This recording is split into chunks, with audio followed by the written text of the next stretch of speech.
folks, today we're going to be looking at lighting effects in Gimp. First, a word about lighting in general. If you are composing your image, you need to think about where the light source is. Objects will be lighter on the side facing the light source and darker on the side facing away from the light source. Shadows will be pointing in the opposite direction.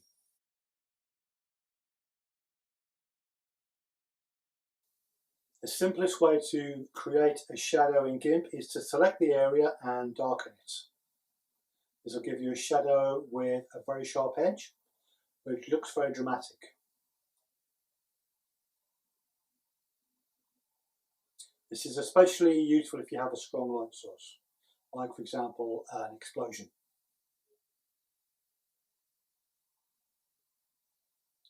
If your character is on a layer above the background, it's very easy to do this because you can include the area behind the character.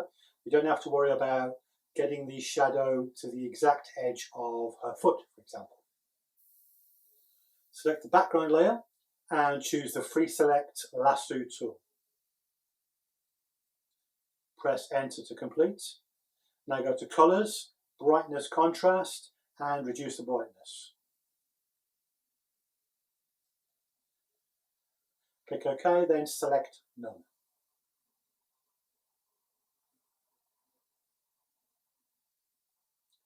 If you want a softer shadow, you can do this by using layers. Select your background image, select all, copy visible, and paste as new layer.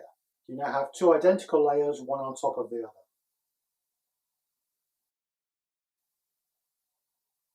Select the lower layer and darken it. Now go to the top layer and pick the eraser tool from the toolbox.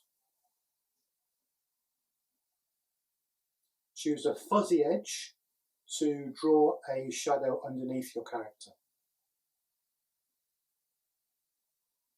This is more appropriate for softer, more diffuse lighting.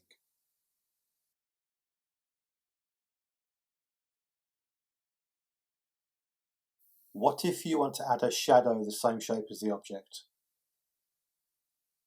You can also do this in layers, but it's a little bit more complicated. Let's say you have a vehicle flying low above the ground. First, copy the background and paste as new image. Darken this a few degrees. Now go to your vehicle image and select the negative space around it, which should be a solid colour. Edit and copy. Go back to the darkened background image and paste as new layer. You now have a stencil in the shape of the shadow that you want. Lower this a little bit so it corresponds to where you want the shadow to be on the final image. Now select all, copy visible, go back to the original background image and paste as new layer. Now I want to delete everything except this spaceship shadow. I'm going to use the Free Select Lasso tool to select everything around the stencil, then edit clear.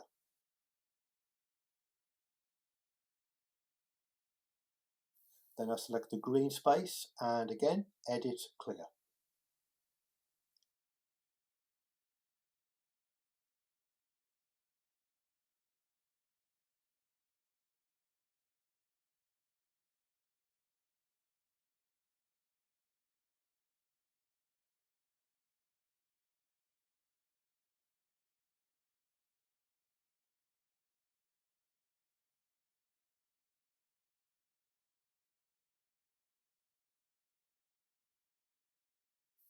For a more fuzzy shadow, select the layer that the shadow's on and Filters, Blur, Gaussian Blur.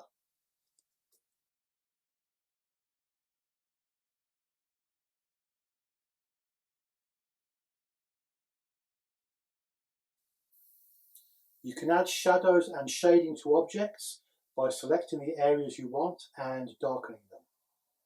To do this precisely will be very difficult using the lasso tool, but much easier if we use the layers. Select your image and copy, paste as new layer. Select the lower layer and darken it. Now you can use the eraser tool with a sharp or a fuzzy edge to mark out the shadows.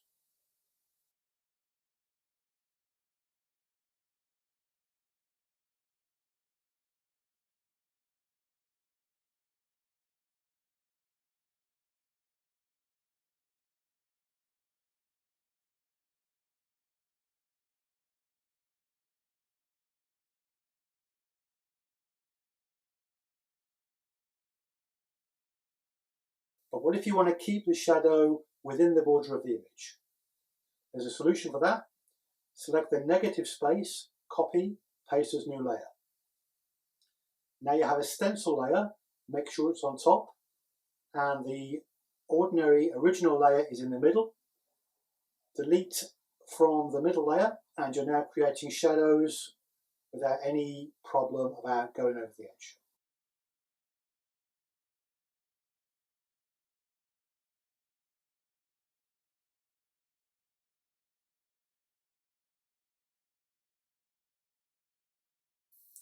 You can add a soft diffuse light to an image by using the paintbrush with a fuzzy edge. Increase the size of the tool and decrease the opacity.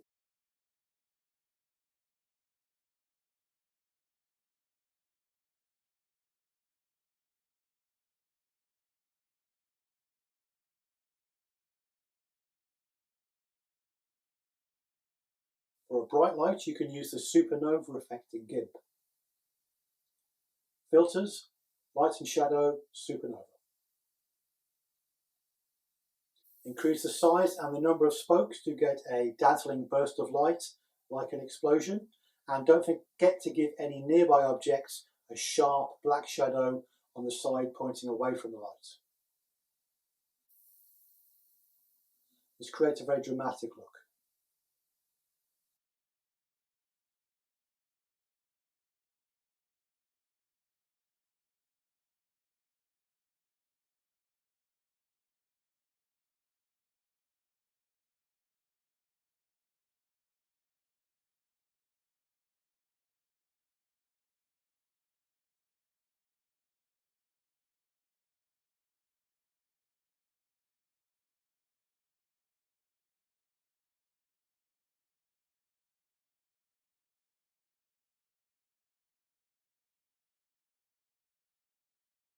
To create a path of light in an image, like for example light spilling from an open door, we can use the opposite technique that we use to create shadows.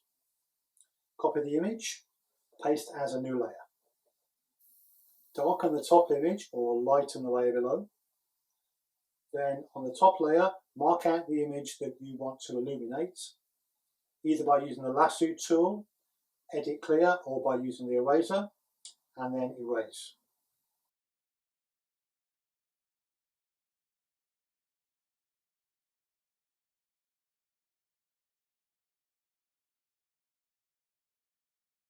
For a 3D model in Blender, you can make any surface shadeless, which gives it a flat, consistent lighting regardless of the light source in the model.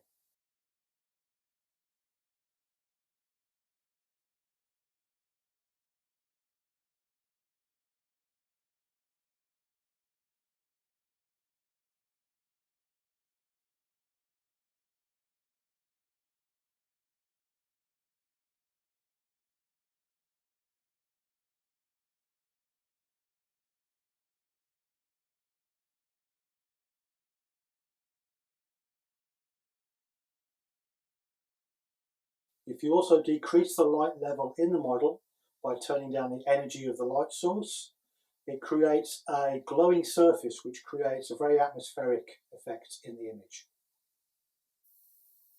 It's especially good for something like a glowing TV screen or monitor in a darkened room.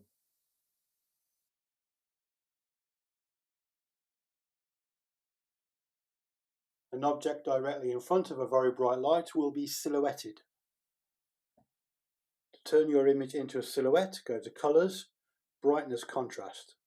Turn the brightness down and the contrast up.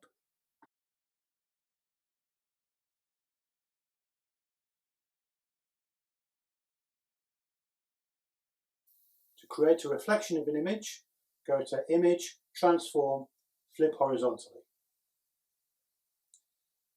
If it's being reflected on a translucent or semi-reflective surface, like black metal or dark ice, you can reduce the opacity of the image to make it look a little more realistic.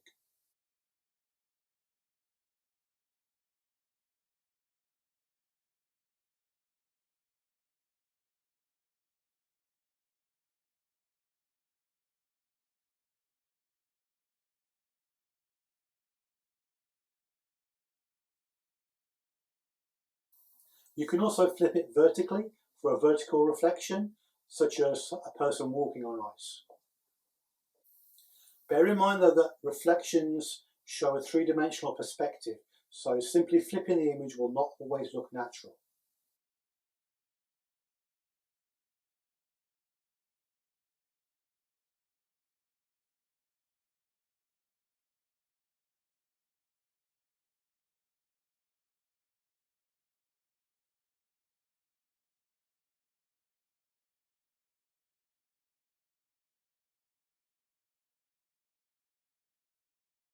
Focus control is not simply a lighting effect, but it's something you might find very useful.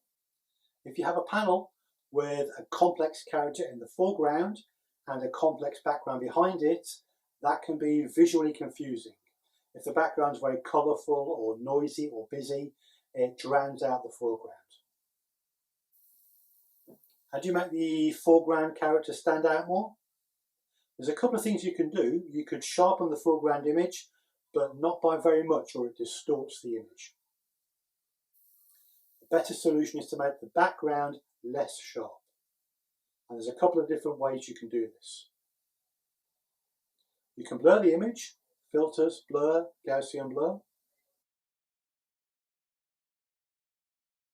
You can lighten the background to make it fainter. Go to Colors, Brightness, and increase the brightness.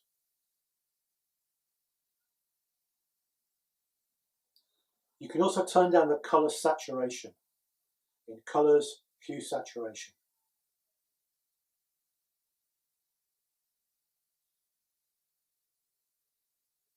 All of these effects mimic the actual optical effects when you focus your eye or a camera on an image in real life. The background goes slightly out of focus, which almost creates a 3D effect. In landscapes especially, more distant objects will not only look less sharp, but also fainter and less colourful. That's all for now. I hope you find some of these tips useful. Play around with the different techniques to get the effect you like. If you come up with any new suggestions, let me know in the comments. Thanks for watching.